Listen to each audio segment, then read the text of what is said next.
ఓం శ్రీ వెంకటేశాయ నమః. ఓం శ్రీ గణపతి నమః. శ్రీ గురుభ్యో నమః.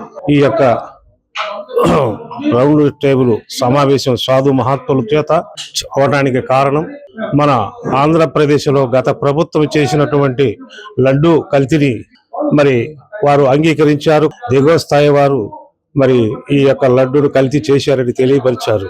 గత ప్రభుత్వం ముఖ్యమంత్రి హిందువుల యొక్క మనోభావాలను చెడగొట్టడానికి ఆయన నేను హిందువును కాదు, నేను క్రిస్టియన్స్, 4 గోడల మధ్యన బైబిల్ చదువుకుంటానని తిరుపతిలో అలిపిరి వద్ద వచ్చి వెనక్కు తిరిగి వెళ్ళిపోయి మళ్ళీ ప్రెస్ మీట్ పెట్టి తెలియజేసినటువంటి సందర్భం మేము అక్కడ ఉన్నాం కాబట్టి చెప్తున్నాను. మరి వారిని మంచిగా మాధవుడిగా మారుతాడని మేము కోరుకుంటున్నాము. అందరము క్రిస్టియన్స్ మీద అతనికి ఉన్నటువంటి నమ్మకము హిందువుల మీద లేదని మనకు అర్థమైపోయింది. ఎందుకంటే దేవాలయాలు గుళ్ళ మీద కూడా చాలా దాడులు జరిగాయి. పాలకొల్లులో కూడా బ్రాహ్మణులను హింసించి వాళ్ళని కొట్టడం కూడా జరిగింది. వాళ్ళు వచ్చి మమ్మల్ని బాధపడి మమ్మల్ని కూడా ఆహ్వానించి శాంతి మంత్రాన్ని చెప్పండి స్వామి, సాధువులందరూ కూడా మాకు శాంతి కలగాలని, మన రాష్ట్రం శాంతియుతంగా ఉండాలని కోరుకుంటే అక్కడికి కూడా వెళ్ళి మేమంతా శాంతి మంత్రాలు చెప్పి రామనామాన్ని స్మరించి చేశాము.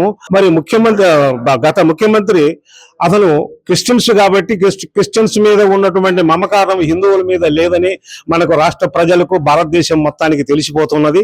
మరి రాష్ట్రంలో ఉన్న హిందూ ప్రజలు అందరూ కూడా గుర్తించి ఏది మనకు అవసరమో, ఏది ధర్మమో ఆ ధర్మాన్ని మనం స్వీకరించి మరి మంచి ధర్మాన్ని ఉండేటువంటి ప్రభుత్వాలనే ఎన్నుకున్నామని నేను తెలియజేస్తున్నాను. గత ప్రభుత్వంలో దాడులు చేయటం చేశారు. ఏ ప్రభుత్వం అయినా సరే మన భారత భూమిలో పరిరక్షిస్తున్న భగవంతుణ్ణి ఏ ప్రభుత్వం కూడా భగవంతుడికి మనం అన్యాయం చేయకూడదు. మానవ జన్మెత్తిన మహానీయుడు కొండలే అని ప్రకటించిన రాజశేఖర్ రెడ్డి కలగబోలు చేసుకున్నారు. వాళ్ళ కొడుకు జగన్మోహన్ రెడ్డి ఈ నేతిలో అసలు నెయ్యని కలిపి రెడ్డి తయారు చేస్తారు. ఏమంటారు అసలు ఎందుకు వాళ్ళకి హిందూ అంటే ఎంత కోపం? వాళ్ళ కర్మ ప్రాయశ్చిత్తం అలాగే వాళ్ళకు ఉంది.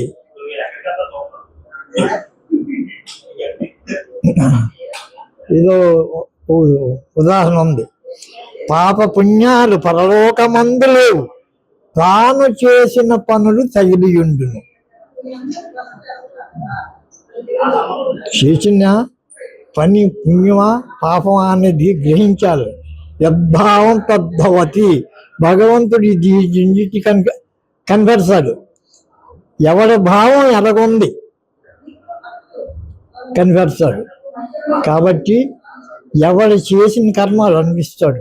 ఇది ఒక భగవంతుడిని పట్టుకొని మనం భగవంతుని జీవన తత్వంలో ప్రయాణించడానికి దేవుడు అనేటువంటి ఒక సిస్టంలో మనం ప్రయాణం చేస్తున్నాం.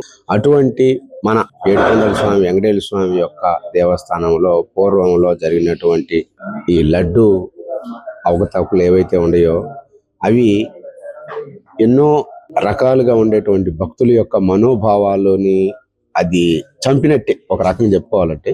ఈ తప్పుకి ఎవరైతే కారకులై ఉన్నారో అటువంటి వాళ్ళని ప్రభుత్వం తరపున తీసుకొచ్చి కొంచెం కఠినంగా శిక్షిస్తే ఆ తప్పుని రెండోసారి ఇంకొకళ్ళు ఎవరు చేయకుండా కూడా ఉండటానికి అవకాశం ఏర్పడుతుంది. ఎందుకంటే తప్పు జరిగింది, దాన్ని సరిదిద్దుకొని మళ్ళీ రెండోసారి ఇటువంటిది, ఎందుకంటే అందరం దైవభక్తులు కాబట్టి ఇటువంటి తప్పు అనేది రెండోసారి జరగకుండా, ఎందుకంటే ఒక భక్తుల మనోభావాలు దెబ్బతినకుండా ఉండటానికి ప్రయత్నం చేద్దామని సెలవు తీసుకుంటున్నాం.